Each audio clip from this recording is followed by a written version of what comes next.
जय श्री कृष्ण।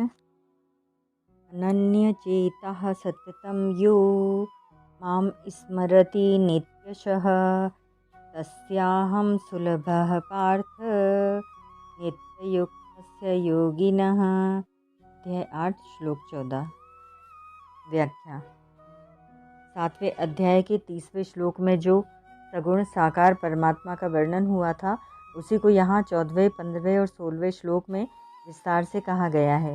अनन्य चेता, जिसका चित्त भगवान को छोड़कर किसी भी भोग बुद्धि में, किसी भी ऐश्वर्य में किंचन मात्र भी नहीं जाता, जिसके अंतःकरण में भगवान के सिवाय अन्य किसी का कोई आश्रय नहीं है, महत्व नहीं है, वह पुरुष अनन्य चित्त वाला है।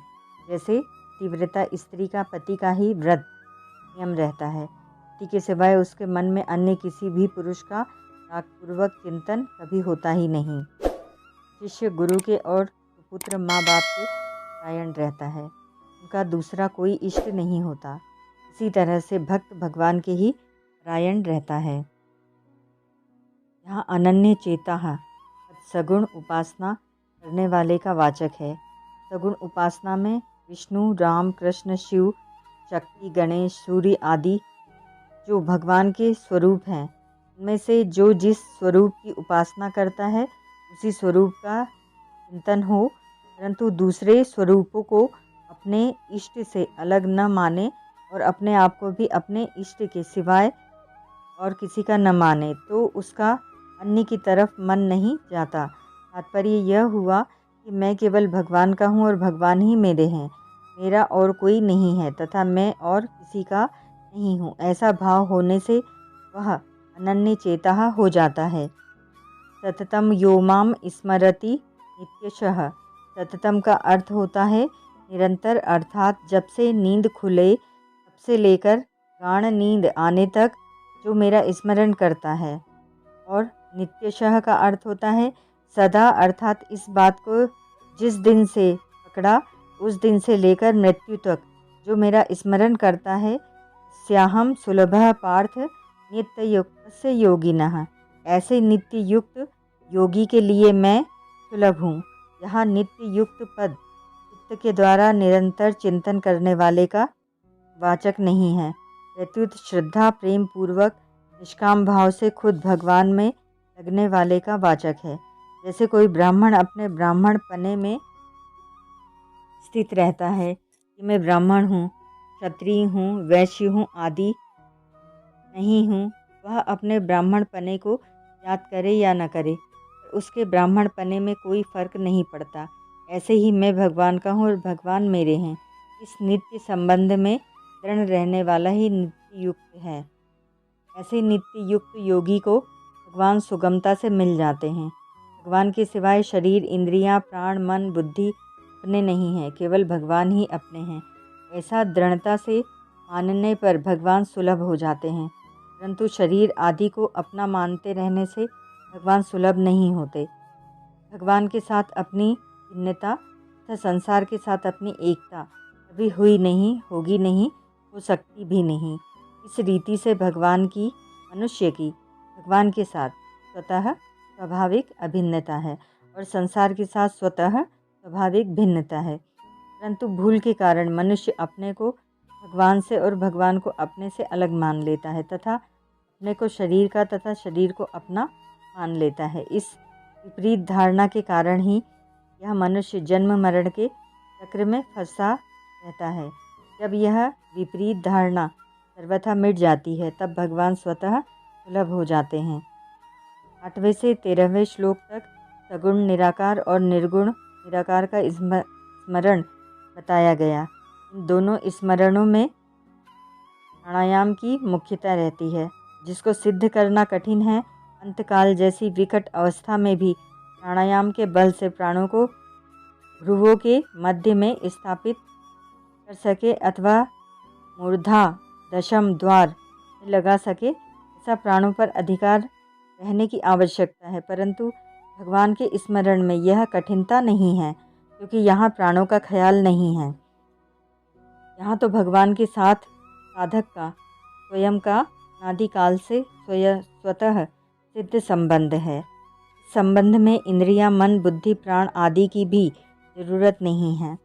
अतः इसमें अंतकाल में प्राण आदि को लगाने की जरूरत नहीं है। जैसे किसी वस्तु का बीमा होने पर वस्तु के बिगड़ने, टूटने, फूटने की चिंता नहीं रहती, ऐसे ही शरीर, इंद्रियां, मन, बुद्धि सहित अपने आप को भगवान के समर्पित कर देने पर साधक को अपनी गति के विषय में कभी किंचित मात्र भी चिंता नहीं होती, कारण कि यह साधन क्रियाजन्य अथवा अभ्यासजन्य नहीं है। इसमें तो वास्तविक संबंध की जागृति है, अतः इसमें कठिनता का नामो निशान नहीं है।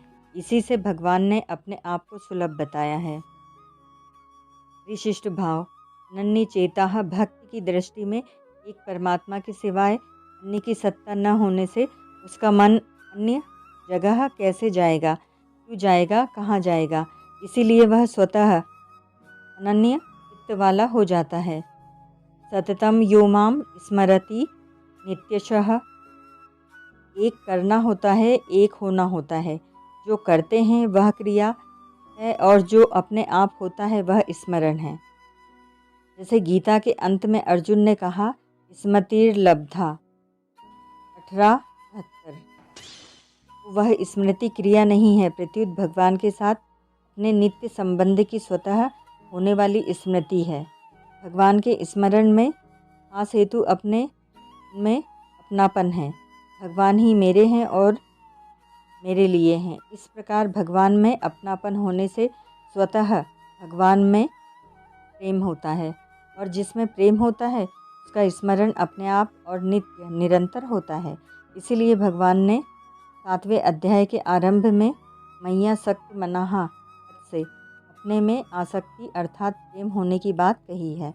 तात्पर्य है कि केवल भगवान को ही अपना और अपने लिए मानने से साधक की भगवान में प्रियता हो जाती है।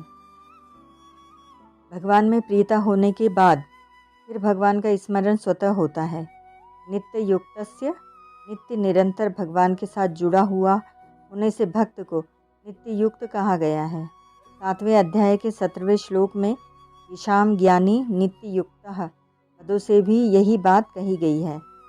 नित्य युक्तस्य पद से श्लोक के पूर्वार्ध में आई सभी बातों का समाहार हो जाता है। स्याहम सुलभः पार्थ। भगवान ने महात्मा को तो दुर्लभ बताया है, स महात्मा दुर्लभः गीता 7:19। और यहाँ अपने को सुलभ बताया है। इसका तात्पर्य है कि संसार में भगवान दुर्लभ नहीं है, प्रत्युत उनके तत्व को जानकर उनके शरण होने वाले भक्त दुर्लभ है। कारण कि भगवान को ढूंढे तो वे सब जगह मिल जाएंगे, पर भगवान का प्यारा भक्त कहीं कहीं ही मिलेगा। हरि दुर्लभ नहीं जगत में, हरिजन दुर्लभ होए। हरि हेरिया सब जग मिले, हरिजन कहीं एक होए। भगवान कृपा करके जो मनुष्य शरीर देते हैं, उस शरीर से जीव अनेक योनियों में तथा नरकों में भी जा सकता है, परंतु भक्त कृपा करके भगवान की ही प्राप्ति करता है। हरि से तू जनी हेत कर, कर हरिजन से हेत। हरि रीझे जग देत है, हरिजन हरि ही देत। वास्तव में जो नित्य प्राप्त है उसमें सुलभता दुर्लभता कहना बनता ही नहीं, परंतु लोगों ने उसको दुर्लभ कठिन मान रखा है। इस वृत्ति को हटाने के लिए भगवान ने अपने को सुलभ बताया है, जिसकी खुद की सत्ता है ही नहीं। उस असत्य शरीर संसार को सत्ता और महत्ता देने से तथा उसके साथ संबंध जोड़ने से ही नित्य प्राप्त परमात्मा दुर्लभ हो रहे हैं। असत्य को सत्ता और महत्ता न दें तो परमात्मा की प्राप्ति स्वतः सिद्ध है। सत्य है और वह अपना तथा अपने लिए है, ऐसा मानना ही असत्य को सत्ता और महत्ता देकर उसके साथ संबंध जोड़ना है। ओम तत्सत।